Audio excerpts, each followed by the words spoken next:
Are we on? In this moment. Hello, everyone. You joined us mid-burial here on Retro Corner 64, your chronological look at every game released in English-speaking territories for the Nintendo 64. An absolutely quality and not at all glitchy game coming up now, Killer Instinct Gold.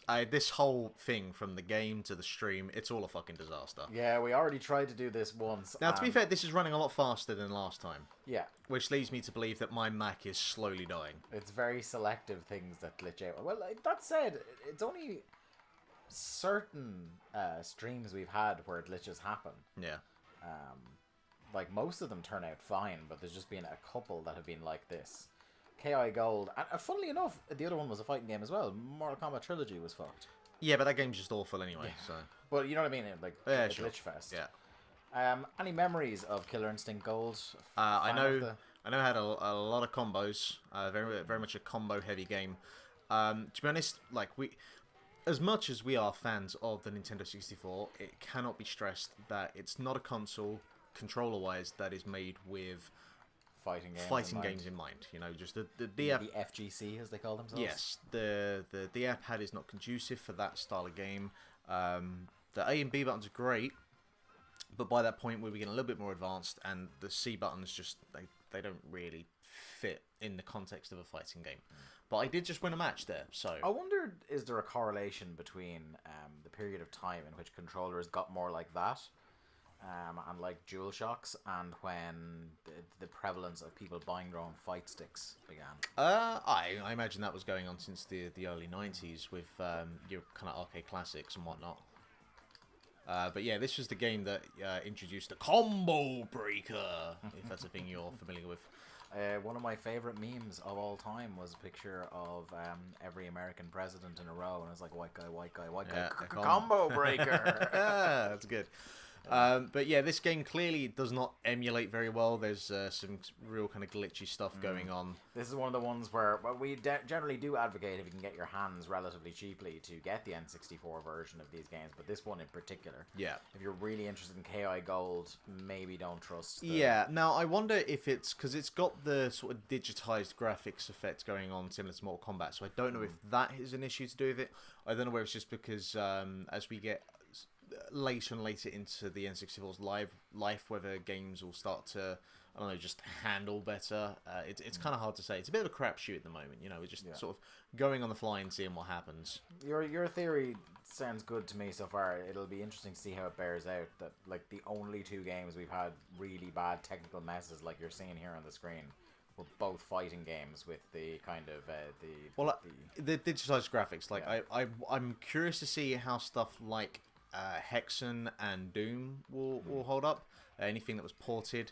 Yeah, it's going to be interesting. Like I imagine it'll be all the first party Nintendo stuff will be grand, and then everything else is just going to be varying degrees of awful. Yeah, our next game was awful. Well, for a number of reasons. Yeah, it's not a technical mess. Like it technically it works. It's a mess. But because it's not trying to do too much. No. It's not using these digitized graphics, as you say. It's not even using authentic 3D. Yeah. And that is Cruising USA, which I can't wait to play for a second time. Now, it has to be said, your last year, Orchid, I'm not a particularly big fan of her attire. It's not practical for war, I'm going to say. No. You know, she's come from the Katana and Melina school of Charlotte Leg. But, you know, it's not really going to work against the wolf. Just put it out there. You've often said that's your fighting strategy in your personal life as well, is distract them with the thighs and then come in with the punches.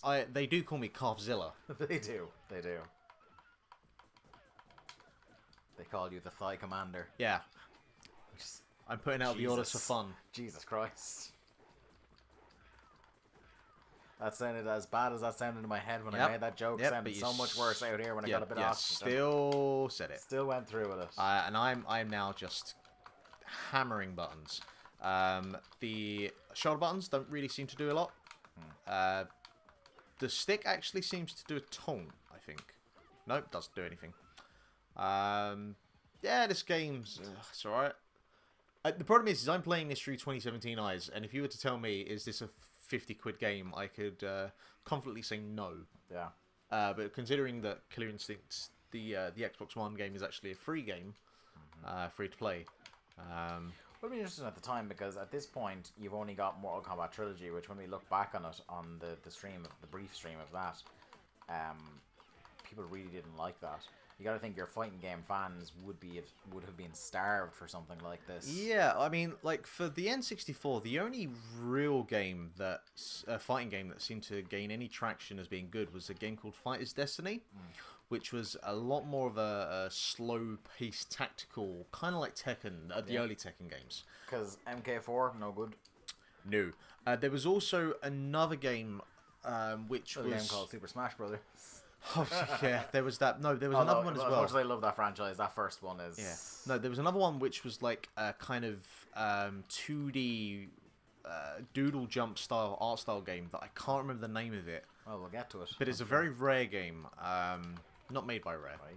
But we will get to that eventually. Also, that was something that we brought up on the first stream. This game was made by Rare. This was? Yes. Was this the first one by Rare on our list? I believe so. Yeah.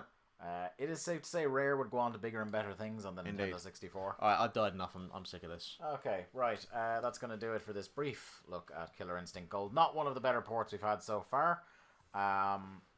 Our next game is Cruis'n USA, and that'll be out next Wednesday here on Retro Corner 64. Wow. At linktothecast on Twitter, facebook.com/linktothecast. I've been at Dave Ryan IV on the tweet machine. That guy is at Lithium Project. You can tell we've already tried to do this game once before. Cruis'n the USA. Bye. Kawasaki.